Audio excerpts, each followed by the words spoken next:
Hello guys, ayan, late upload lang ito. Andito kami ngayon sa Makimura, Luisita, Japanese food. Ayan, while waiting sa order namin, video muna. Ayan, at nakapasok na kami sa loob for table of 2. Ayan, hintay muna. Ayan, nagustuhan naman namin dito kasi malapit lang sa bahay. Tapos masarap naman. Masarap talaga yung mga foods nila. Ayan, dumating na nga yung order namin with volcano roll. Tsaka yung original na ramen soup nila. Ramen noodles. Ayan, yummy. Ang dami, ang laki ng serving. Actually, mabubusog ka talaga dito sa isang serve nila. Parang hindi naman siya for one no?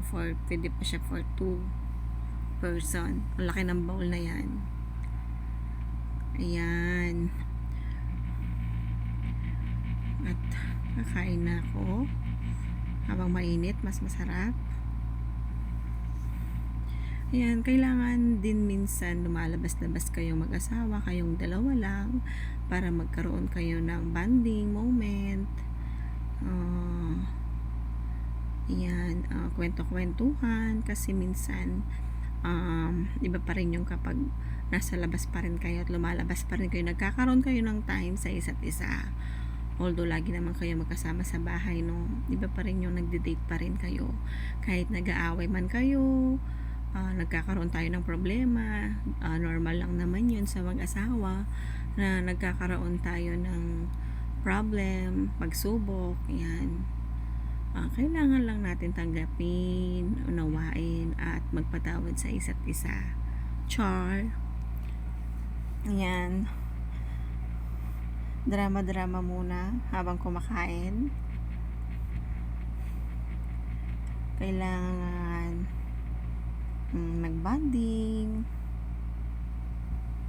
Wala naman perfect relationship. Talagang lahat naman tayo dumadaan sa pagsubok. Away bating mag-asawa. Hindi pwedeng walang away, konting bagay, lumalaki, 'di ba? Pero naayos din naman 'yan kasi nag-grow tayo. Wala na sa atin 'yon. Parang normal na lang. Kaya sa mga couple, yan, tatagan pa natin. Magiging maayos din ng lahat. Basta always pray lang and think positive. Maging mabait lang, maging mabait lagi. Number 1 yung respect and yung understanding to each other. Yan, number 1 po yan. Yan, sumarap na yung kakakain ko, kakasubo ko, kakakwento. Thank you for watching. Please like and subscribe KCTV. Bye.